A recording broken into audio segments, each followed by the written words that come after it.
So here's my theory about food is that it's exactly like music. If you immediately love a certain food, it could be that it's good, but it's most likely going to be a superficial bullshit relationship, right?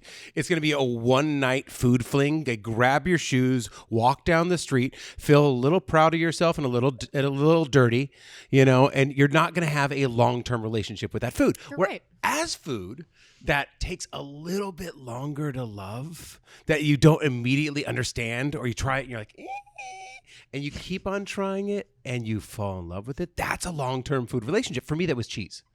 For me, that's Mohama. I had it this morning because we were filming with Tommy Gomes, and it's a dried. Explain to people fish. what Mohama is. Mohama is basically like the jamón ibérico of tuna.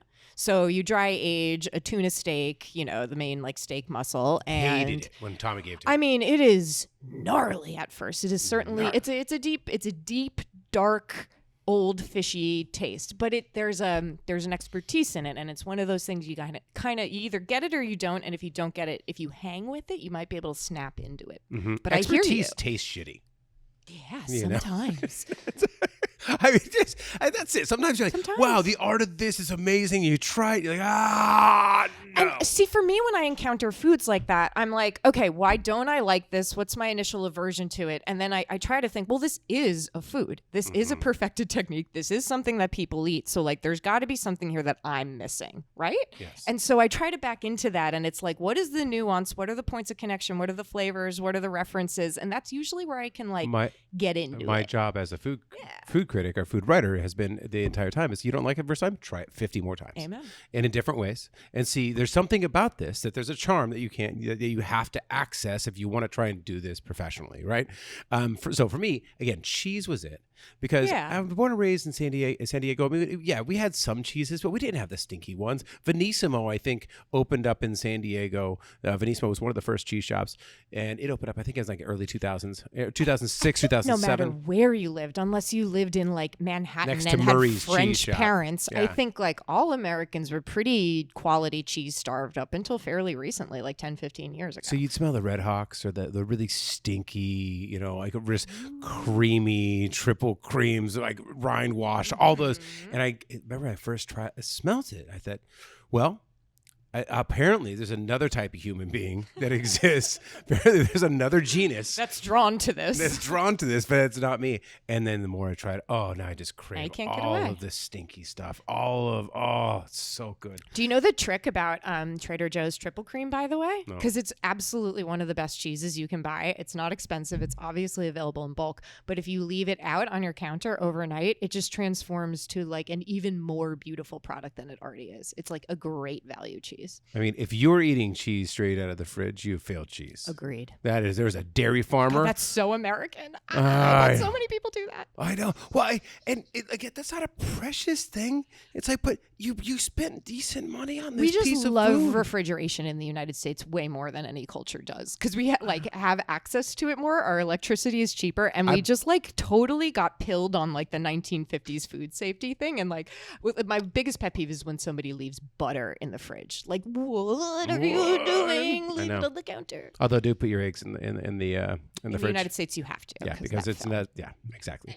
Yeah, because we wash it and we get rid of the protective coating. In Europe, you can do that. So the point of all of this is natural wines was another one of mine. Mm-hmm. For me, it tasted like someone mixed kombucha with a lack of will to live, and they're like, "Yeah, let's bottle that." I mean, I've tasted some funky ones, but I have to admit, I think because I was in the part of my food writing era where I was ready to receive it because I was just looking for something interesting. And so it appeared, and it was one of those things where I was like, oh, I thought I knew about wine. I thought I knew about this product. What's going on here? And is it me or is it them? Yeah. You know what I mean? Same. I kept on trying it because, again, this is what we do. But I mean, it was my Radiohead. Natural wine, lo-fi wine, natty wine, call it what you want, was my Radiohead. It took me a long time. And I think, honestly, the quality was kind of shit for a bit, The early days were rough. And they got, because there's no intervention in it. You're just kind of letting the grape do its own thing in its birthday suit. It ferments in its volatile acidity. So it was crap. And it's gotten so much better. And there's so many great things. That goes to the whole point of our show today. This is Happy Half Hour. I'm Troy Johnson. That's Jackie Bryant. This is everything you'll need to know about your food scene. There is a Little Victory wine shop opening up in Carlsbad. It is a bar.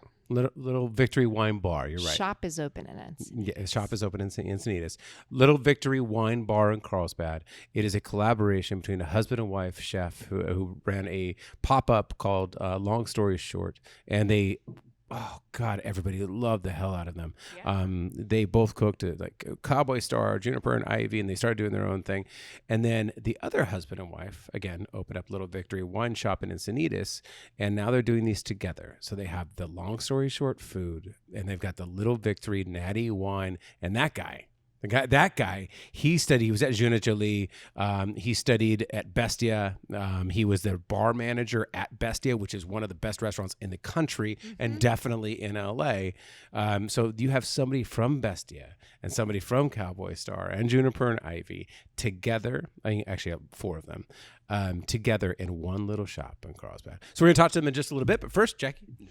Bakari is opening in North Park. So it's an LA-based restaurant group. They're expanding to San Diego. You buried the lead on this. I did? Are you kidding me? Oh, no. You know what the story is? That was the Urban Solace.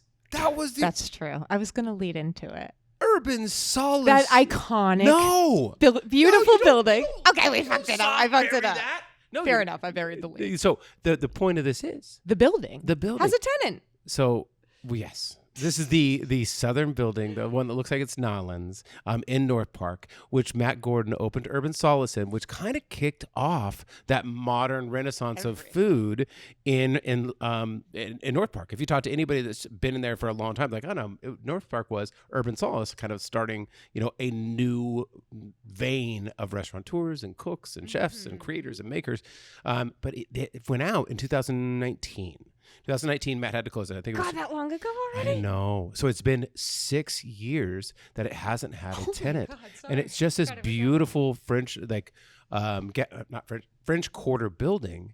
It sat empty, and then finally it's going to get a new resident, a second life. Now tell us what it is. Bakari. So sorry for bearing the lead, but it's from an LA-based restaurant group. They're coming to San Diego. This is their first landing. Yeah. They're supposed to be opening early next year, but they specialize in cicchetti, which is small plates, spritzes, wine. So basically, this is like a very like Northern Italian Milanese aperitivo style place, which I fucking love because I used to run food tours in Milan, and like the best part of that part of Italian culture, it's very similar to Spanish tapas culture. You're getting vermouth, you're getting all of these bitter drinks, and you're getting beautiful little plates for free with them. Not at this place, you'll have to pay for them, but it's in that spirit of culture. So the founders are Danny and Bobby Cronfilly and Chef Lear Hillel. It's their 6th Bakari location and their first outside of LA. It's rustic, casual, neighborhood hangout vibe, which is obviously perfect for the Urban Solace space. Like that courtyard outside was where they had those brunches and kind of everybody commute. What I like about this is it's a really successful concept out of LA, which, hey, bring all if you're gonna bring good food and respect the neighborhood. And this is what they don't have the same menu in any space because they're like, it's about what the neighborhood wants. Mm-hmm. You know what I mean? It's about what the neighborhood wants. We give a damn about where we go.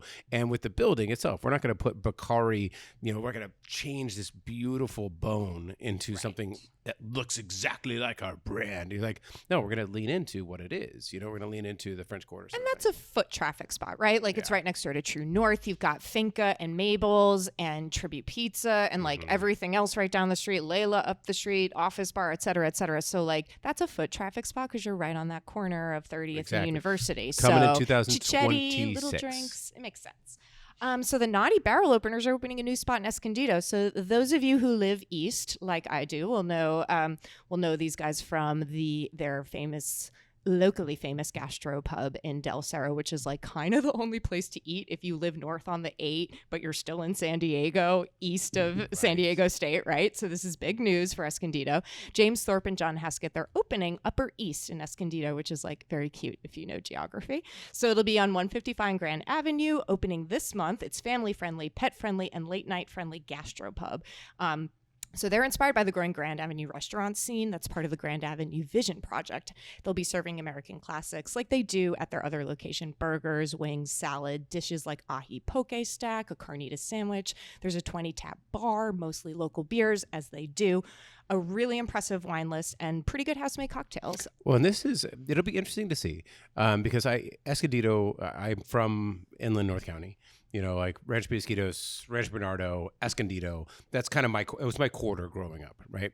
And so Escondido is where all of the farmers are. Mm-hmm. It is the foothills of all of our great food, and the restaurant scene has struggled. I mean, maybe because it's farmland and people are like, no, I make food. I create food and I can cook it. And farmers, truthfully, they don't get paid as well as some of the other people in the food chain, right? So yeah. So you have all that great food, but the food scene hasn't quite been there. And the Grand Vision project is it Grand Vision? I forget what it is. It's a Grand Avenue Vision Project. Grand Avenue Vision Project. They're really investing in downtown Escondido, and I could see that. It should be a thing. Absolutely. Vista is a thing. Yeah. Escondido definitely could be next. I think this is a good call from Natty because it's a cool little downtown. It's got kind of a historical feel. Major Market up there is one of the best grocery stores in San Diego. They had them on. They had duck confit in there. I remember I shot a pilot for Travel Channel in there. And it was the first time I had ever been in there. Oh, cool. And they said, hey, they got this market. And I was like, how do you guys know? You don't know San Diego. And I get in there. I'm like, oh, you know San Diego better than I do. Shit. Anyways, but they haven't had much. This, I think it's a good call. Yeah, I'm stoked. So really cool news. Jitters Coffee Pub reopens with Happy Half Hour alum Jason Mraz. Jason Mraz taking over coffee shop in Oceanside. That's how we introduce him. We're claiming him from all his international stardom. He's a Happy Half Hour guest. So it's Oceanside. Won a Grammy, whatever. Yeah, whatevs. It's Oceanside's oldest coffee shop. They are known for their live music scene, surprise jam sessions. It's kind of like if you're a person with a guitar and a beautiful voice of an angel like Jason Mraz, you're in the North County music scene, you've probably done an open mic or attended an open mic at Jitters, right? So if you knew San Diego's music scene, a little bit of the history, so where Jewel came out of, where Jason Mraz came out of, where Steve Poltz came out of, a bunch of different musicians came out of Java Joe's in Ocean Beach, which then became a Starbucks, and now is actually going to become a wing spot or something like that. But it was on the corner of Bacon and Newport and OB. So that was Jason's scene. And so this kind of coffee shop, this is basically the Java Joe's of Oceanside. It opened in 1992. Yeah. So it's been around for a long time. Yeah. And the original owners? Who are the original owners? So the original owners, this is a really interesting tie that I didn't know. Their last name was Richards, and they started it. And then just about the same time they opened it, I think, is when their daughter's acting career really took off. Denise Richards. It's insane. Denise Richards' parents were the original owners of this shop. Love it. I know. And then I'm sure you have the names there. But Valley Gilly and her husband are the people who own it now. Yeah, and they've partnered with Felix Alcaide from One Kitchen Collaborative to revamp the menus. There's a bunch of people getting involved in this revitalization. And Jason is, and we don't want to overbill him because I'm sure he would hate that too. But I mean, basically what happened with this one was, the husband and wife that run it right now, it's gotten hard. It's gotten hard to run a coffee shop. It's gotten hard, food costs and everything have gone up. You can't only charge so much for coffee. It was a beloved place for the music scene, and she's told Jason Mraz, who became a regular, that she was going to close, or sell, and he was like, well, I don't agree with that. Let me help. So he said, why don't I just become the money guy? Like, why don't I become the partner? And we can talk about that because then it draws some attention to this, family run mom and pop place. So go check out. Yeah. He helped renovate it. They added a stage, a pro sound system, a new design, and the menu is going to be based on plant-based comfort food. They will have dairy options, but think like coconut fish tacos, sunflower chorizo, vegan cheese, which is very in Jason's style. So I love it. I can't wait to go. Because Jason was the one that partnered to help bring Cafe Gratitude to San Diego too. Yep. So Sonny's, a Brooklyn-style pizza spot from Madison. The Madison on Park team It opened on May 7th, and you can get smoke on the water pizza with sausage, rapini, smoked provolone, Calabrian chili, other creative pizzas. I mean, if you know them, you know what they do. They kind of do globally inspired, homey kind of food. Inspired. Whatever. I've been inspired. We've been talking so much lately. I'm just like so beyond tongue-tied. Yeah, you just created a beautiful new word. Inspired. I actually love that word. But yeah, Sonny's, it's coming. Or it came. It opened on May 7th. There you go. Sonny's is your new pizzeria from the Matty and Madison on Park people. That is your news for the week. Jackie does a fantastic job. Beth Demon has all the food news that she updates every day. Not every day, but a few times a week, actually, on San Diego Magazine's website, sandiegomagazine.com. Anything else in terms of Clearinghouse? Our next event will be Best of San Diego, which is sometime in July. July 17th. That also might be wrong, but I'm pretty sure that's July it. 17th. Look on our site and look for events. Best of San Diego. I talked with Tara Monsood, who is one of the people featured in the Best Restaurants issue this year. She is going to be cooking. There's a bunch of other friends. It's going to be basically the best restaurants in San Diego. You get a taste of what we write about, in that issue. Like what the restaurants that we're stoked for. The whole point of this is that you bring them all to one place and you're like, wait a minute, that's the place that you wrote about. Okay, let me get a taste. It's the 18th. The 18th, July 18th. Go get a ticket online right now. That's it. So let's bring in our guest, Little Victory Wine Bar. Let's start this one differently because I want to know what exactly I'm drinking, and this leads into our entire conversation. It's about ready to happen because it's delicious. Sir. Yes. So this is Stagiaire wine. The winemaker is a gentleman by the name of Brent Mayu. He's based out of Treasure Island in San Francisco Bay. This particular cuvee is Chardonnay, and it says seashells, she sells. If you want to say that a couple Give times it a shot fast. again. It smells like it. Seashells, she sells. And it's all English Chardonnay. sucks. Yeah, doesn't it? Does. It's all Chardonnay from Sonoma Mountain. Okay. From a very biodiverse vineyard. There's like sheep's grazing. There's cover crops. It's a very beautiful landscape. And the wine itself, I think the best descriptor, he described it as tastes like a gooseberry margarita. It's Chardonnay that is pressed over some Sauvignon Blanc skins for a couple of days to bring out some aromatics. I was going to say, I felt that skin contact. Yeah, that, there's a astringency. tinge of herbaceousness. No one's feeling any skin contact in this room. This is a professional place. I mean, maybe after the bottles. We have hats at the shop in Encinitas that just say skin contact on them, and we can't keep them in stock. They fly out like crazy. Yeah. You do. It's a little clever wordplay. That's beautiful. Exactly. Skin contact, Yeah. Right? Yeah. And it's the bond between a parent and child. Oh, yeah, of course. And just that. Wine, Nothing else. child. Same thing, thing. I mean, everybody's into it. Wine has facilitated the birth of many children, let's be honest. You ain't lying. Okay, so I love the fact. Hey, I want to know that the winemaker's social security number. Do you know it? I can find out. He'd probably give it to you. 69, Laid back 69, dude. 69, 69, I believe is what resonates. So this is why we're here, because we have somebody who knows natty wines, lo-fi wines.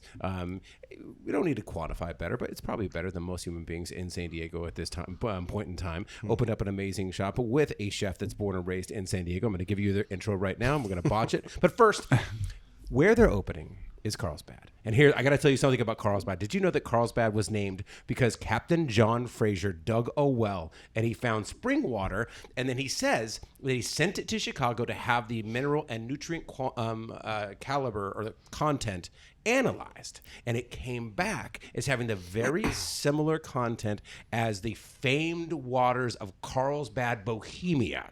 And that was where Carlsbad got its name. It was actually originally named Carlsbad was originally named Carl, which I think we can all fucking agree was just way cooler. Carl, California. I like that. Can you imagine if it was just still named Carl? Makes me think of like the Winslows, you know? I petition now The fog. to rename, go back. Carlsbad becomes Carl once again. Sounds like he drives a van, has 2 stepkids. This is the best fact ever. I had no idea. Yeah. So anyways, the point of all that being is that Carlsbad has in its DNA and in its bones a history of really good natural liquids. And that brings us to you guys. I like that. All right. Where are we going with this? We're going to quote that. Okay. Put it on our website. All right. A little bit of a stretch, but let's go. So the two gentlemen sitting next to me, I'll describe them both, and I'll describe their significant others who really run the show are not here. Correct. Basically, two husband and wife teams have formed a super husband and wife emporium of wine and food. Super bands. You guys are like the Voltron of husbands and wives. Damn.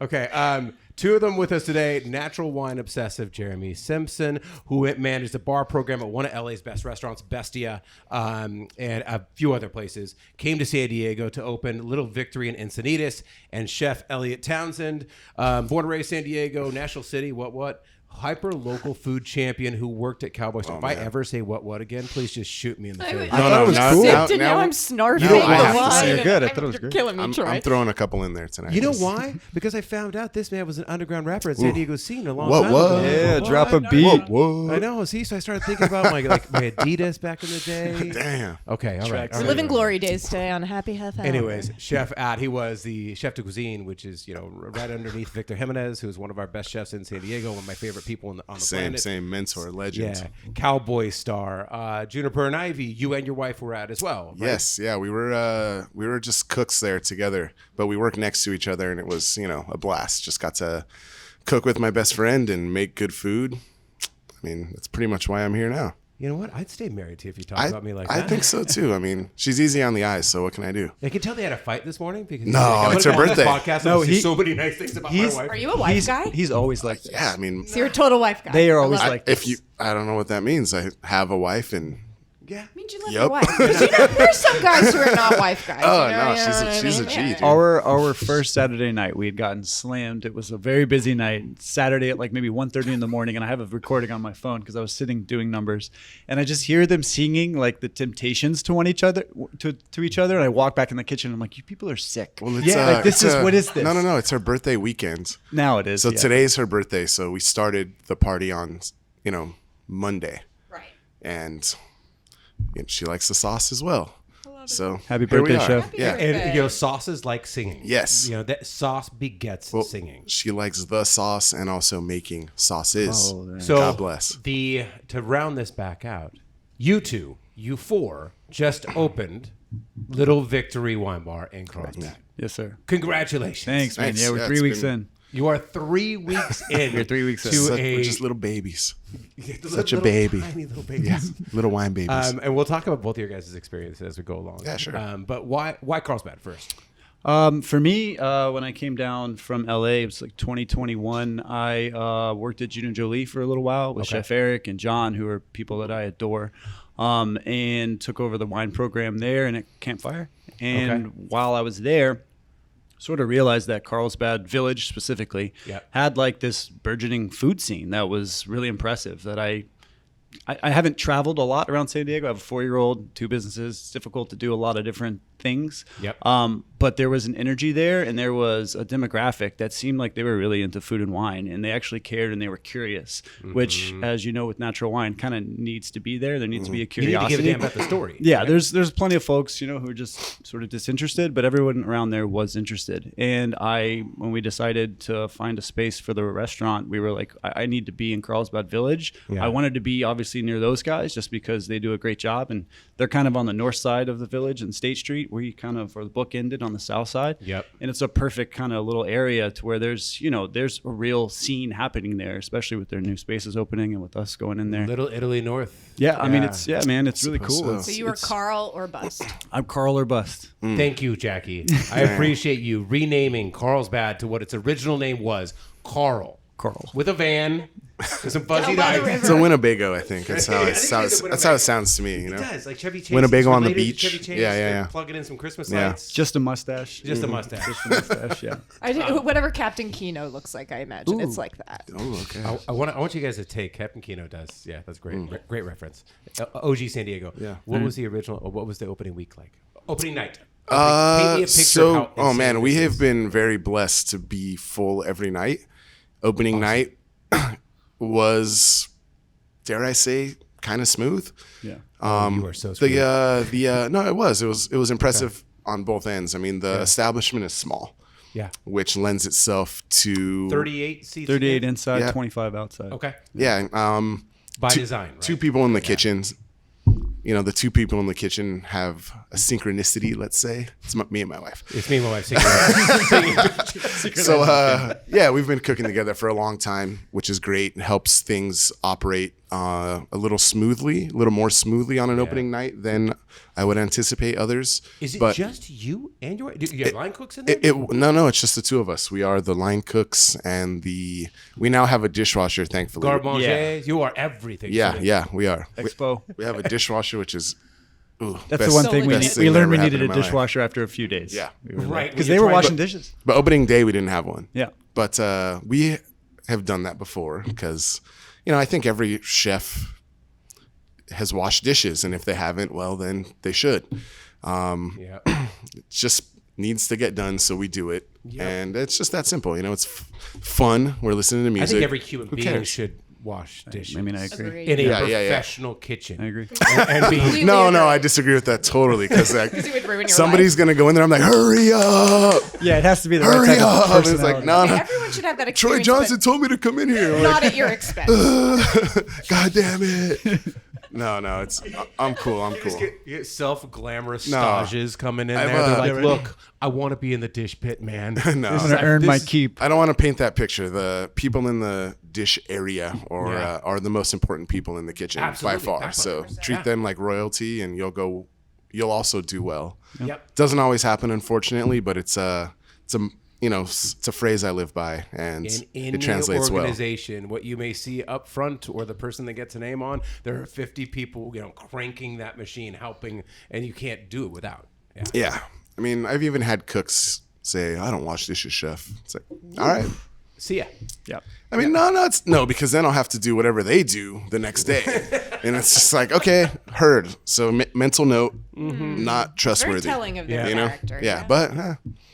So if you wash dishes, I do. Yes, then you've got a certain level of trust. I mean, you got a certain level. Like, I'm going to pick up that piece of trash. I talked to Arsalan, of the owner of CH, and he has the same philosophy. He's like, I go in there, I'm picking up trash off the floor immediately when I go in. And if I have somebody that doesn't want to do that, you haven't.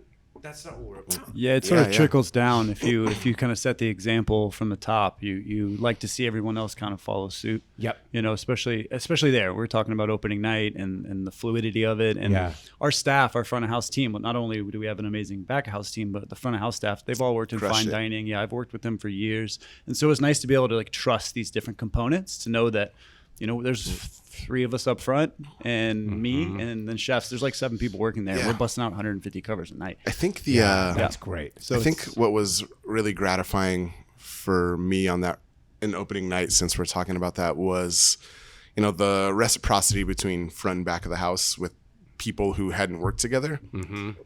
The meeting of all of the team and Jeremy and myself and the wives feels super organic. Feels very, very true to form, like minds, similar interests coming together, respect, forming Voltron, as I said. Position. Yeah. And that's really great, especially with a small entity. It just felt harmonious right away. Do you feel like that's changed? Because back when I was a server and the number I won the award for the best busser. Of course you did. California Pizza Kitchen. California best. Okay. California Pizza Kitchen in Carmel Mountain. I was 20 years old. How are we just learning about this for the first time? But I was a terrible, we already talked about this. Terrible bartender, terrible server. You have to remember way too many things, but I was quick and I was fast.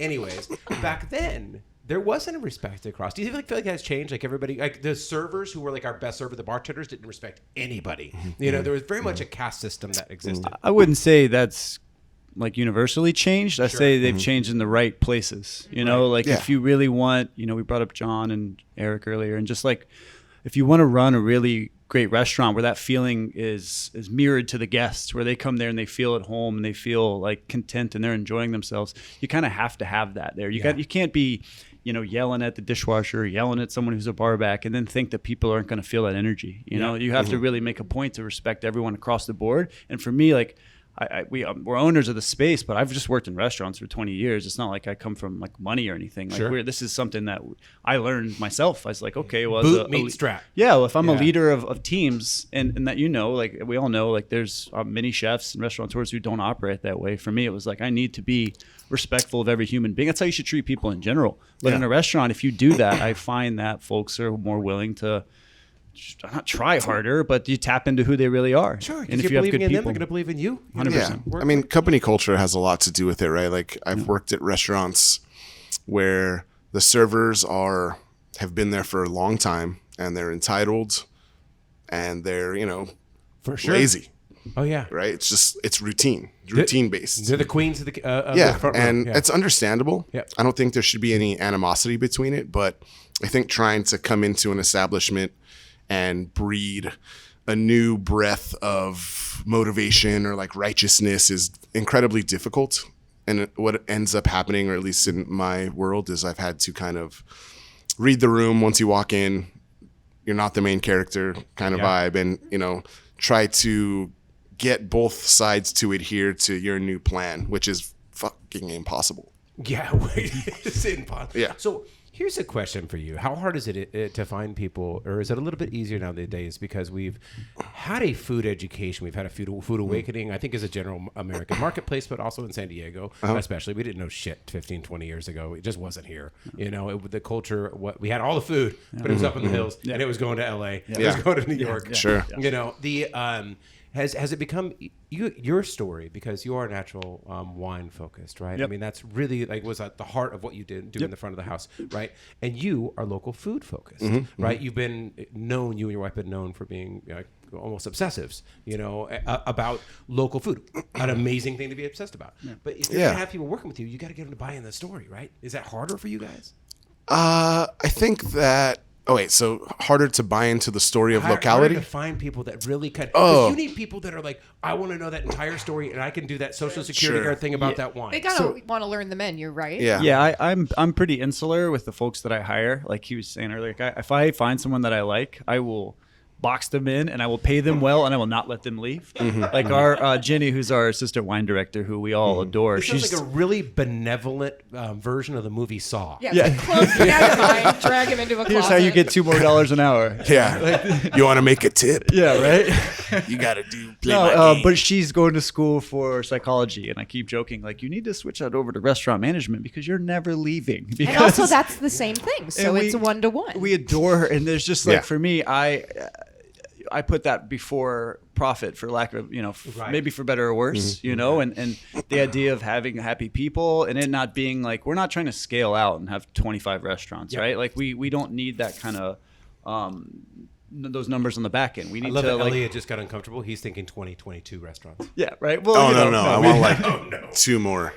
We will. We eventually down the road. We nailed this. We'll grow. But the idea of just having the right people, due to the fact that Ginny worked at the shop, Lindsay worked at the shop. We got a gal named Devin who used to run the wine program at Snail Bar in Oakland, which is this amazing wine bar up there. Yeah. And just finding the right people, and then just like letting them go and letting them work and letting them do what they're really good at. And so find your obsession. You exhibit an obsession. You attract people that have an equal obsession. Yeah, I'm a little nervous about. We've been discussing like adding brunch and things, and for me, being insular is like, I'm scared. Like what it means I have to hire new people, and I'm terrified of that because I don't know what to expect. They got to be able to buy into this energy. They got to be able to be a part of the team, and the way we're operating right now is like, it's singing. So nice. Yeah, and it's singing in the kitchen between him and his wife. Oh yeah, literally. I think the way I view it from a back of house perspective is, I don't really hire for experience. Yep. You hire for attitude. Yeah, I agree. And there's not a lot of people who know about local farms in San Diego, especially from a cook's perspective. And I think the reason for that being that there's not a lot of local farms that get publicity or get recognized as having, gold standard of produce or something like that. It's not really a viewpoint that cooks are focused on. They're more focused on, what does the food look like? Hey, Julia, what is your book a local farmer on this show so that I can actually do my job better? Thank you. Oh no, yeah. I mean, Makoto from Chino Farms, just like it has to be him, or like there's certain dues that need to get paid in all regards, especially pertaining to this question. And I think that young cooks don't really care. Mm-hmm. They're more focused on recognition, and it's a bummer. This came about. We've been doing this podcast for 9-10 years. Yeah. And we've had so many chefs, from mom and pops to Michelin stars and everything on this podcast. And it really shifted about 8 years ago. I think 8 to 10 years ago was when social media really started to pop. Right. And all the chefs that I came in, like, you used to find people that came in and were like, teach me everything you know from the basal cell up. Right. I want to know the small CTL, and I want to focus, and I want to study, and I want to treat this as kind of a monastery of my own knowledge, And then they just started getting floods. People were like, "Hey, look, I just got a CIA. I'm gonna get my new Food Network show next week." Right. So exactly. I'm an influencer. I'm gonna start as chef de cuisine. Exactly. But I want to take a day off and do sous for that. You know what I mean? But I mean, there's always a clique, if you will, of humble people that have things for the right reason. Yeah. But I think I just missed the cusp of the social media involvement with virtually all professions, especially ones with artistic output. And culinary expression is, the most experienced art in existence, right? Like, everyone has to eat, everyone has to drink. So it's really, really vibrant in that regard. And it has pros and cons. The pros being a lot of cool new shit. The cons are finding people to do said new shit. That's a good point. Really? It's Instagram's fault. That was, Can we just quote that one and put that one on social media? That was fantastic. Okay, let's get to Little Victory. When you guys explain this to people, what's your elevator pitch? Or what's your bio? What is your, if Little Victory was on Tinder? What would it say about Little Victory? We're I like to just say we're a little mom and pop bistro. That covers all three tiers. We got the food, we got wine, we got service, and I should add a fourth tier. I'm sorry to my wife, design. Right. So we have this little group where we just tick off the boxes where all of us come from these certain level of restaurants. Yeah. And now we're just doing something fun that we want to do, and we want to make sure that technically you pour the wine correctly, the food's dropped and described a certain way, but it's not fussy, it's not pretentious. There's nothing about it that we're trying to we're not trying to mystify people. We're trying to provide good service, humility through hospitality. I think it's really important to be able to allow people to feel welcomed. And sometimes, like Juno Jolie's amazing, but it is fine dining, it is coursed out, and what we're trying to do is have amazing food, have this amazing wine, and allow folks to just come in and enjoy themselves. Take a load off. Everyone's got, there's a lot going on these days and life's hard, so if you can come in and that you can expect, we do a new menu every day, new wine menu every day. All these things are going to be a unique experience every time you come in. But just ensuring that it's not their problem. It's our problem. You're doing a new menu every day? Not every day, just something changes. Yeah. Right, just, fair enough. Because things change around us. Sure. And the ingredients that showed up and when you work, weren't as good as I expected them to be, or these new ones are. Yeah. I mean, it's not. So previously in my other endeavors, we were hyper focused on locality. Okay, let's back up then. Okay. Real quick. All right. Back it up. Talk to me about long story. What? Long story short. Oh, long story short, yeah. Loved. I mean, it was long story short. Between you and your wife, it's a pop-up series. Vino Carta was. We got involved with them. So we started a pop-up idea pre-2020, and it's like we had just returned from traveling abroad, working abroad. Okay. And we came back with this new rejuvenated motivation to do something, but we didn't have that much experience. Yeah. We weren't dope chefs, and we're not now. We just were cooks, and we're like, okay, where do we want to work and where do we want to work and do the kind of food that we just came back from eating and loving and falling in love with? And it's like, well, there's really nothing. There's no, I think the term I like to use is neo bistro. It's an actual term to describe eateries in Paris and France and stuff. And it just means no rules.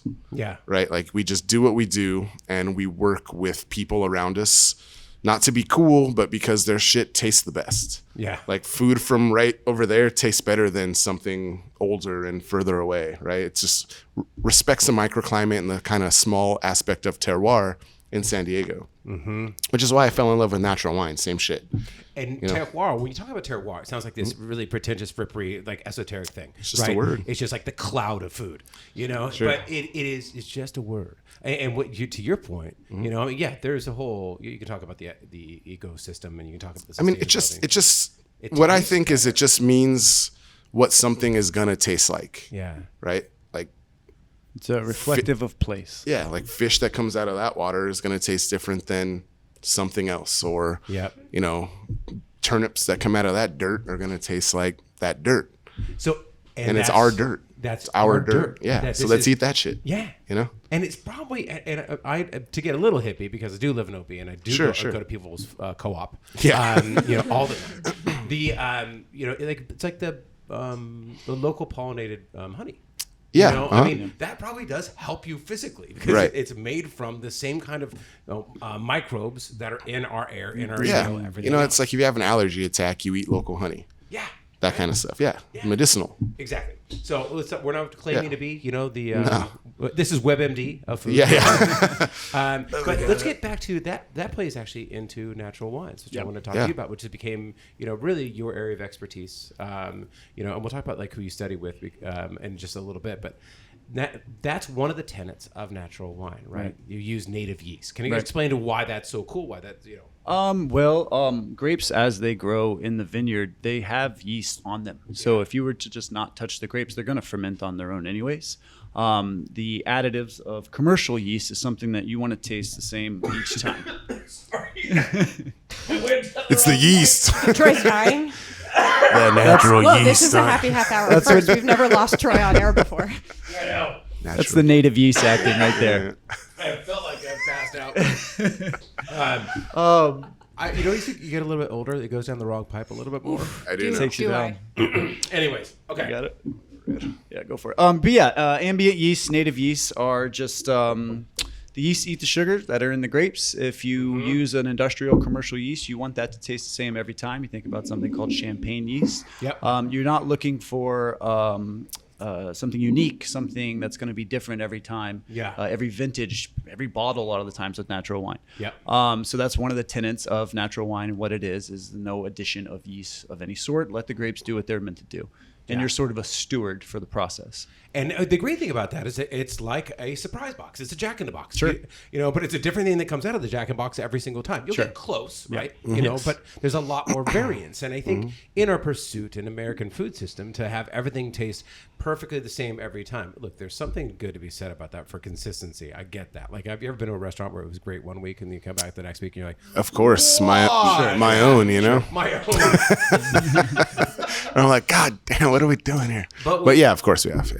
But with natural wine, I think that's kind of the beauty of it, right? Yep. You can taste a different expression based on whether there was excessive rain. So what was happening with the soil. Maybe it was better that year or that whatever. It's an important variant in natural wine is being able to, if there's producers, because natural wine's hard to make as well, right? There are bad bottles. They definitely do exist, So finding the right winemaker is a term that they use, but a lot of times in natural wine, I do look at them more of a steward for the grapes, and not because they're not making the wine essentially. They're just using their attention to detail to allow the final product to be of a certain level of quality, right? And that's why you need folks who are well experienced in that. Yeah. You get a lot of people who sort of hopped on the natural wine train.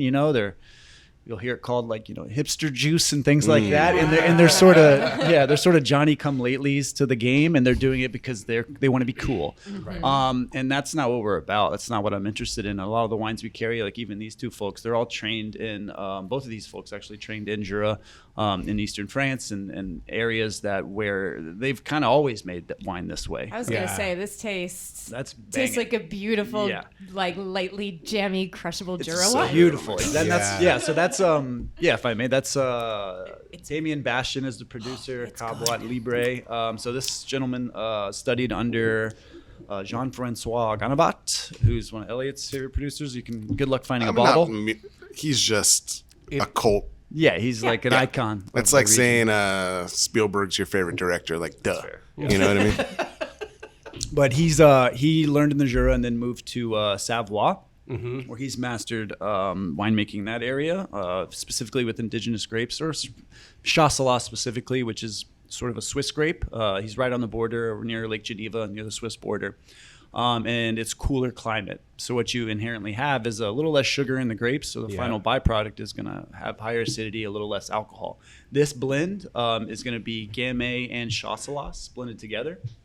So red and white grapes. Okay. And you know, I'm sure you've had natural wine before, but the chilled red scene is something that's quite popular with folks because, like you said, it's just juicy, it's fruit forward, and all the wines we carry, I like to think, the idea is that they pair well with food. And that's kind of where it all jumps off at. You look at something like this, which is fruit forward, it's salty, has high acidity, it's fresh. And those things are exactly how we want our food to be as well. Yeah. You don't want, I like to say, you don't want oak to be the star of the show. You know, because you're having. Because even though San Diego's food scene has changed, and we've doing a lot of live fire cooking. You know, you think about San Diego's food scene, you do think fresh, you think acidic. Yeah. Still beach love town. Napa Cat. Well, well, and I honestly, and I do too. I don't like to tell people how to drink. That's can be. In my line of work especially, it can be, you can come off as obnoxious to people by like sort of demanding that they approach it a certain way, which I guess we're doing in some capacity. But the idea is that the star of the show is the wine and food in tandem, and the ability to have this experience that is just tasty and it just tastes good. You know, you look at a place like Noma. It's like one of the best restaurants in the world. They've served natural wine for over 10 years, and that's what they do because of this very reason. Yeah, so you know, it's like that's the idea behind it, is not to overpower any one note. And like, yeah, exactly. See what's happening? This is like what, 10.5% alcohol. The more you talk about it, we'll drink it all day. You can have multiple bottles after bottles, and that idea of like culinary experience is expanded. You know, because you can polish off a couple of bottles, and it's not going to be $180 a bottle. You know, it's going to be, I think that's going to be like $68 on our list. You know, and so that's and we go forward by going backward, right? Yeah, you know, and I think that's where our food scene is really. You talk about it a lot now. Like, we've gotten so good at manipulating our food and streamlining our food, and you know, and a lot of reason is because we have 300 million people in this country. We got to feed them all, so we got to figure out ways to make it. Like, look, if you're buying this wine here in Texas, I want you to have the same experience as one in California and everything else. You know, but a lot of like the fringes and the cool parts, for me at least, are going backwards. I'm like, let's take a bunch of these processes out. You know, and see what the food tastes like. I mean, I think that's the most relevant with natural wine. I mean, before advent of modern technology, all wine was made in a certain way. Yeah. So, you know, before sulfites, before copper, before, you know, tilling, before plowing, before all of that. Method. Yeah. Just petting out with 100% like fermentation, right? Like, yeah, it was just throw it in a jug. And watch what transpires. The next concept from Little Wine is called throw it in a jug. Throw it in a jug. Just throw it in a jug. Keep it in the jug. If you're hearing the nuance of how you talk about this, you know, which is lovely, unpretentious, but very knowledgeable. Level 3 certification through a sommelier, right? Yeah, WSET, and I did my certified sommelier. How really? God, we're done. Yeah, that's it, man. We're done. No, I was kidding. I don't care. It's just one of those things. Like it's intense in the moment, but there's more level. I kind of stopped after that. There's definitely more areas to explore, but for me, what I found was, I don't want this to come off the wrong way, but at that point, you're then selling certain styles of wine to certain types of people. Sure. And it's usually expensive wines to wealthy folks, and that's fine. There's nothing wrong with that by any means. And it's just not who I am. It's just not what I wanted to do. I wanted to be able to articulate an experience to folks. Like what we're doing right now is what I've always wanted to do. Like I want to be able to just put it in a jug. But like they want it to obviously taste good. You know, with the stability of the wines is important. You'll hear sort of the counter to that being that these natural wines are mousy or they're too funky and all these different levels to it. And sure, some are, but there's also bad conventional the OB wine. Of wines.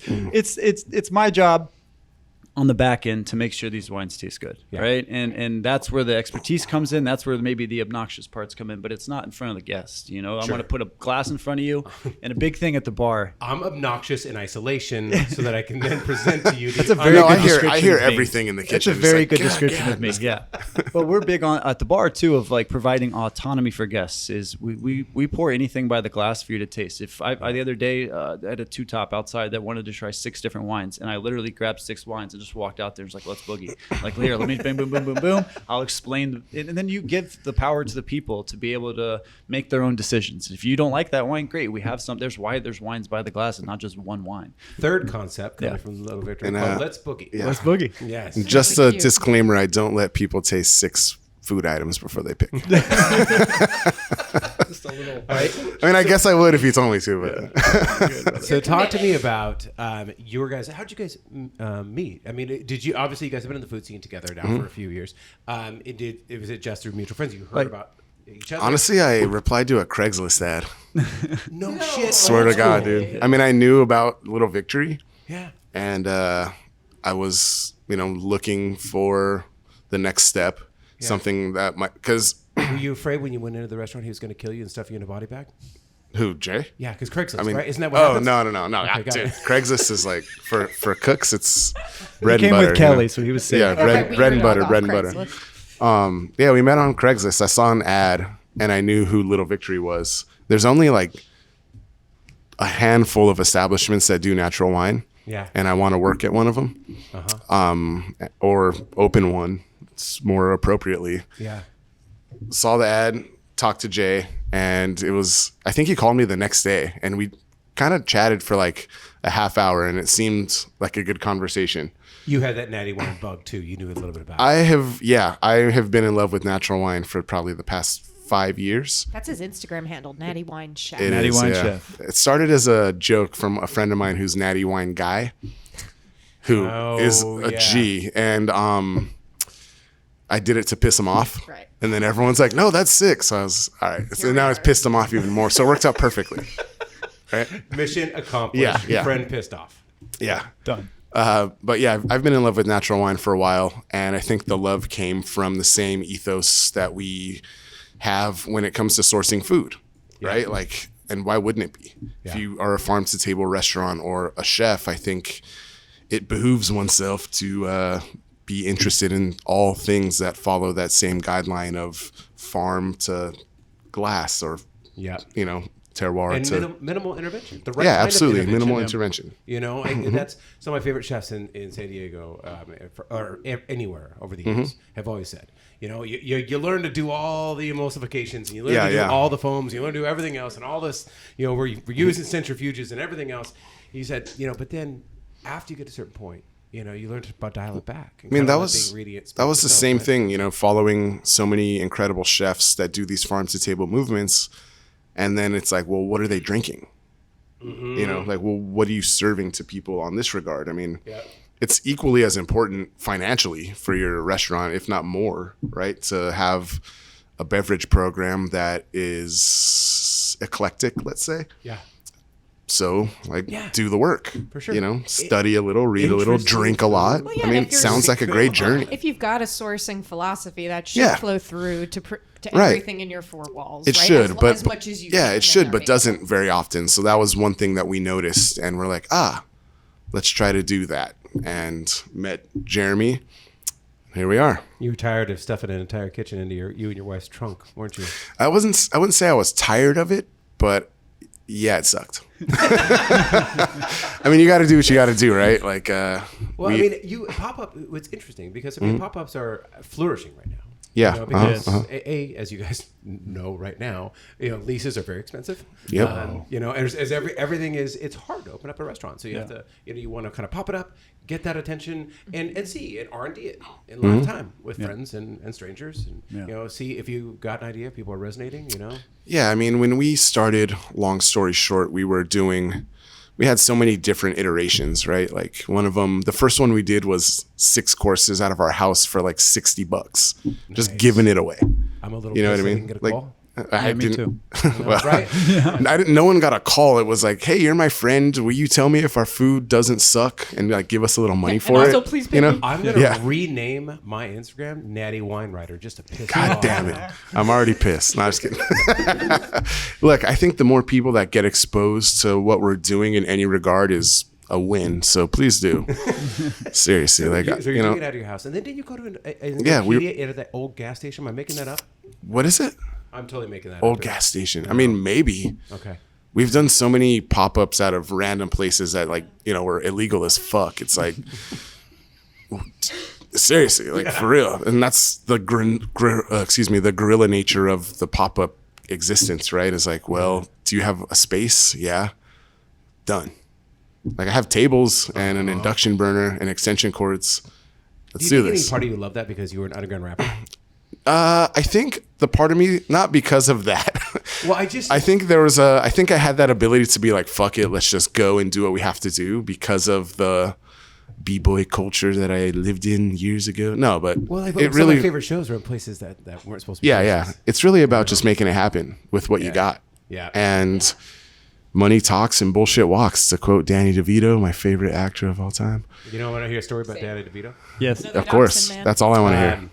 I worked with the same photographer that worked with Danny DeVito on a shoot, and they had gone to Europe, and Danny DeVito saw a line when they were on location, and the line was like a block and a half long.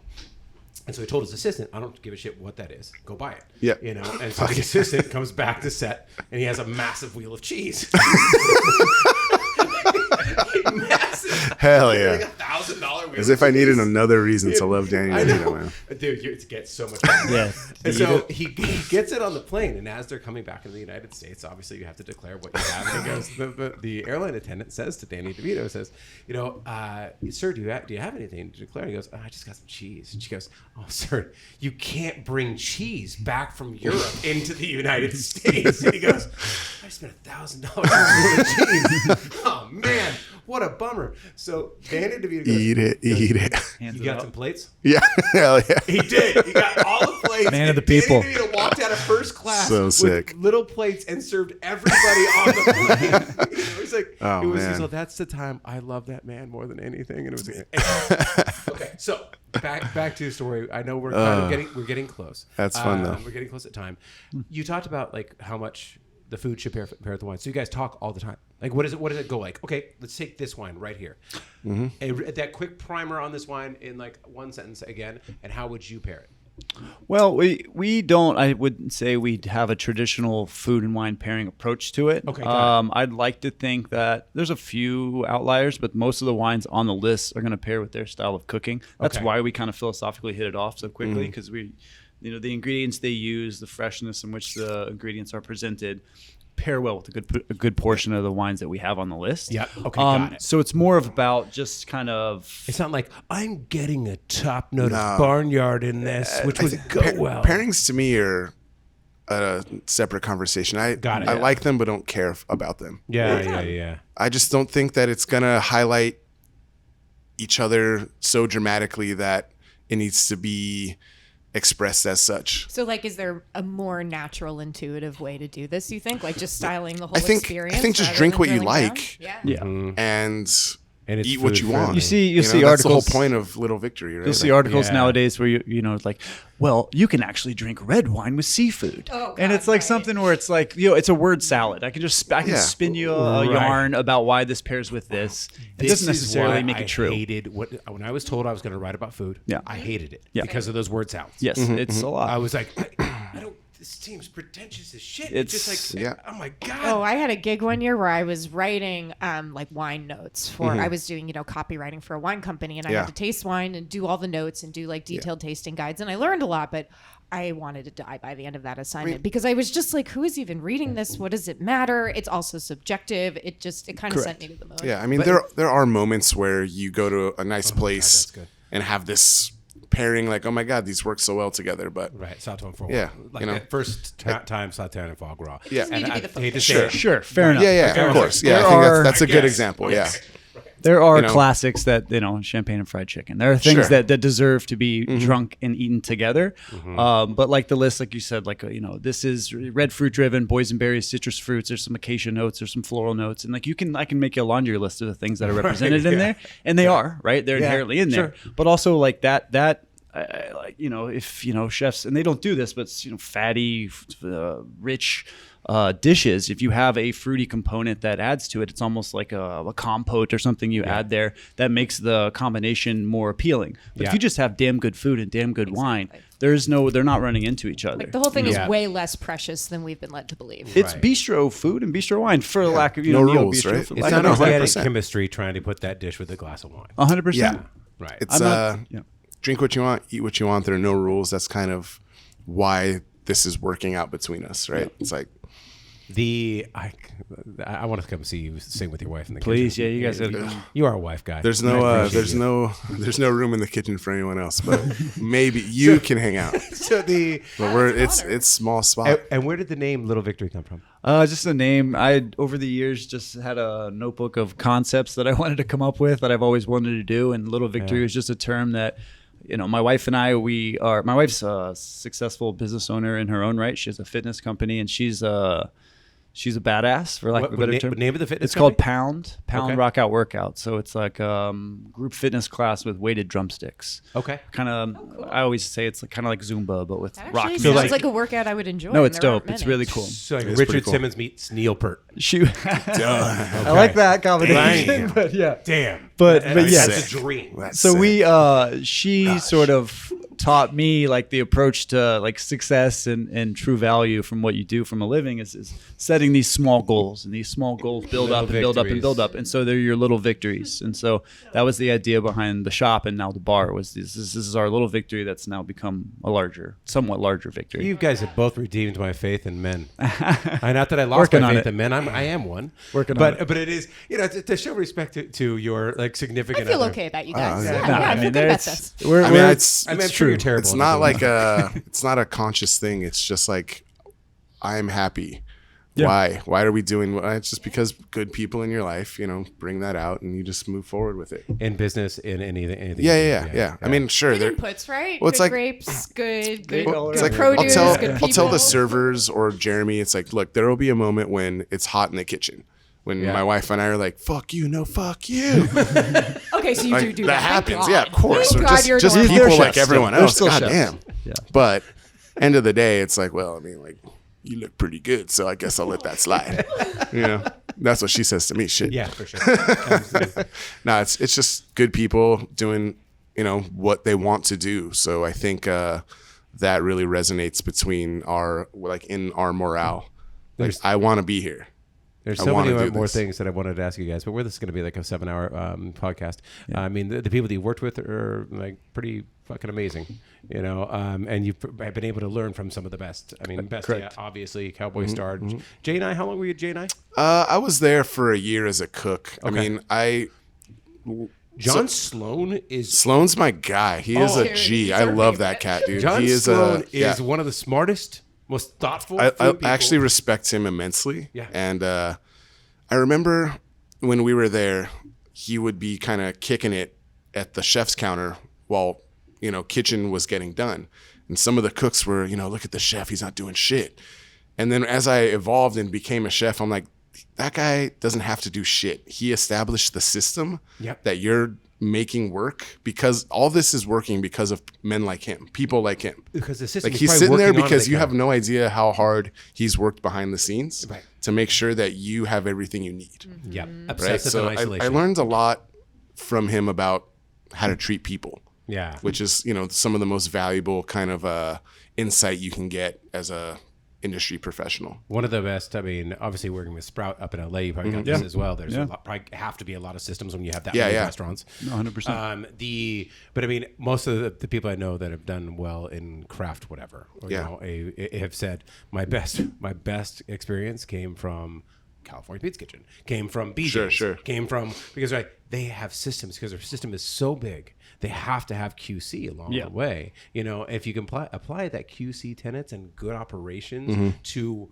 a hyper local food focus, to a Natty wine focus, 100%. Yeah, you're going to actually make it work. Yeah. Well, gentlemen, congratulations on and to your not here currently significant others. Congratulations on opening up a project together. Thanks, man. Thanks. Yeah, it's been a blast. What have I not talked about that you wanted to express about Little? Got nothing. I'm just lucky to be here. Yeah, we're just grateful to be here. And you still not going to rap for me? No. Okay. Come on. Yeah, he looked at me. This is more wine. Come on. No, I got work to do still. That was a lifetime ago. What's your favorite? If you were going to tell somebody to come in. What's your MC name? It was Letterman. I like it. Oh yeah. Late night comedy guy. Yep. Okay, no, that wasn't it, huh? No. There was some like weird reference. Ex-high school football star? Mm-hmm. No, it was just like, Spitting. words are letters, and I'm a man. Yeah. Letter man. I actually, It was I got far that. less thoughtful than Not any of gonna lie, that. I Yeah. actually got that. I was like, It was just like, nope. Spitting letters. Just and easy, words. easy peasy. I got a damn poetry. Told you I don't rap anymore, right? For a reason. Like, Yeah. wasn't very good at it. Favorite dish that you have on the menu right now? It's I know it's picking between children, but just name one. Give us an example. it's the Romanesco. It's like a vegan dish, actually. Okay. What do you do? So our whole philosophy is we try to take really good food and not fuck it up. Yep. So we just like roast it and do a cashew cream with a like nutritional yeast. So it's got like a funky little cheesy flavor, like a olive and dill kind of salsa. Okay. And God damn it, it is my wife's dish, but I do like it the most. God damn it is. Yeah. I assume it's beautiful because Romanesco is like the fractal, beautiful vegetable. Of Yeah, we don't do a lot of garnish.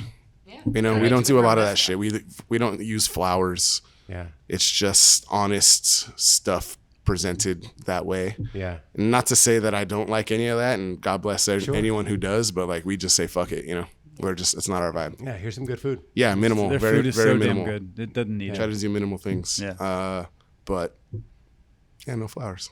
I was gonna let you just play that. Fourth out as long as concept. you're going. Fourth concept. No flowers. All right, you guys. Where can they? Is it Little Victory on Instagram? At Little Victory Wine Bar on Instagram, and then at Little Victory Wine Market for the retail shop. And I can't tell you how glad I am that you guys are there in Carlsbad again, because it was. I mean, and not to say anything bad about Carl. Good old Carl. Carl. We are going to rename Carlsbad back to its original proper name. Carl. Start a petition. God damn it! If this It's like the episode La Jolla secession is accomplishes happening. anything, We'll give one this a thing, try. man. I have one request. Okay. So 2 people, $50. Could be $1,000. Two people, $50. Where do you like to eat? Where have you eaten recently? That you're like, oh, damn, that's good. I got an answer. I don't care. Okay, you go. So 2 people, $50. I tend to go to like little hole. My favorite neighborhood is City Heights to eat in because it's so diverse. Like Convoy's sick, but it's all Asian food. Delicious. City Heights, you get a lot of different variety. It's just not quite as numerous. Yep. But 2 people, $50. I'm going to El Borrego. Yeah. Just like fuck it, there dude. you Just go. I want barbacoa and I want mole and I want. I'm not gonna. Okay, fine. It's the favorite thing on their menu is the huitlacoche quesadilla. Fuck yeah. It's just like this little fucking quesadilla, and it's 4 bites, but it's just the best 4 bites in San Diego. I don't care. Huitlacoche, for those who don't know, it's the corn smut. It's the fungus on the corn that you take off, and it is actually insanely delicious. I'm pretty sure this comes out of a can. Like I don't give a fuck, Corn smut. I just love that they call the fungus corn smut. Yeah, I like that. I love it because I'm a 12-year-old terminology? It's like something your mom catches you with when you're 15. Oh yeah. I mean, you're like, That's smut? maybe caught you. That was your favorite magazine or something. Corn smut. Corn smut. It's corn smut, I swear. But yeah, Mexican food. That's what I want to eat. Amen. Tastes good. For me, just because it's in South Oceanside, but home state down there. That's where I go with my wife and my son. LA transplant, It's right? an LA it's like us. We used to Yeah. eat there all the time. We'd order on Mondays and just get a shitload of tacos delivered, or burritos, and Because it's whatever. a Texas style. Correct. Place, right? Yeah. And so we would go to home state and just because you can get more bang for your buck. You can get like 20 burritos, 20 tacos for Jesus. that amount. So it's like yeah. Hell yeah. the money goes a little further, and it's near yeah. us. And I'm again, just we into don't dine out Texan a lot. queso culture. I'm into the whole love Yeah. that it exists. They do a very good job, and it's of a certain Texan quality. And queso culture isn't the 5th restaurant we're opening up. Damn. I mean, we're You find us funding, we'll make it we're happen. now Man. CH Copyright. Projects. Yeah. Like we are. This is it.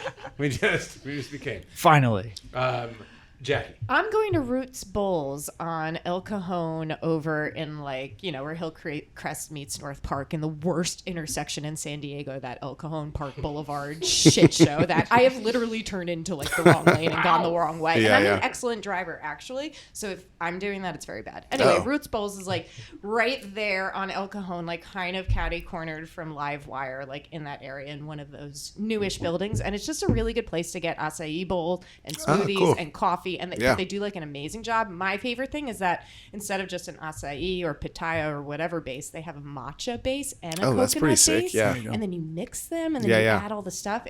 I'm into definitely. I'm living the takeout life lately because I have a 2-year-old, very busy. So that's my jam. Roots bowls. Okay. For me, it's kind of borrowing from Peter and stealing from Paul. I don't know what Peter and Paul do these days. I hope they're not looking at us. Starting a band, right? I think so. One Mary short of a band. So this is, we just helped our friends of ours launch their tequila, Bebemos. Check it out, Bebemos, San Diego based. A really effing great guy. And a really great tequila. But we did an episode with them that will air later. We went to Ranch 45. And I know we'll kind of talk about this later. But Ranch 45, Duval Warner, he was a chef in San Diego, great chef. He spent 17 years in the military, came out, started cooking for Ranch 45. It's a partnership with Brant Beef. Ranch 45 off of Villa de la Valle, Solana Beach, right next to Pamplemousse. Used to be the Promiscuous Fork. Fork.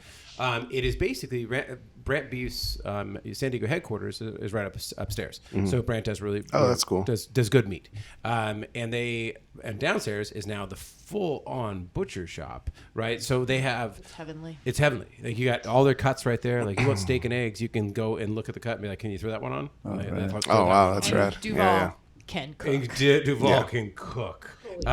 So he did a Basque cheesecake. With a berry compote on top, but Basque cheesecake with beef tallow. Whoa! Yeah. Corny. Oh yeah. So instead that like the fattiness and the creaminess, you get that like umami. Oh, that sounds it yummy. was so good. Go get the Basque cheesecake at Ranch 45, and then send me a love note. You're welcome. You're welcome. It was so damn good. All Popular dessert, that Basque cheesecake. They say. The what? So it's a popular dessert, they say. We have one on our menu. Yeah, that's why I hit him. I was going to say, they're either jot about that to down. shit on it or say that jot that down. They're good. Basque cheesecake is one of the greatest inventions. I know. It's one of those, like, I don't give a fuck. And I'm putting it on the menu. It's diabetes friendly because there's so much fat in it and not as much sugar compared to a regular cheesecake. Perfect. I did not know that. And that's what I like about that, and a lot of Asian desserts too. They don't have it's not like jacked up on sugar. Right. It's like a little bit less sweet.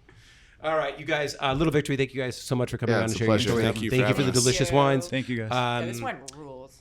That is fantastic. Remind me the two names of the wines again. Stagiaire. Oh, now that I've had a few glasses of wine. Seashell, she sells. That is so effed up that they would do that to us. Montreal. And then Carlsbad Libre's Ton Rouge de Soif. All right. That's it. So go find that and more natty wines. And kind of, you can explore lo-fi wines in an unpretentious space with good food.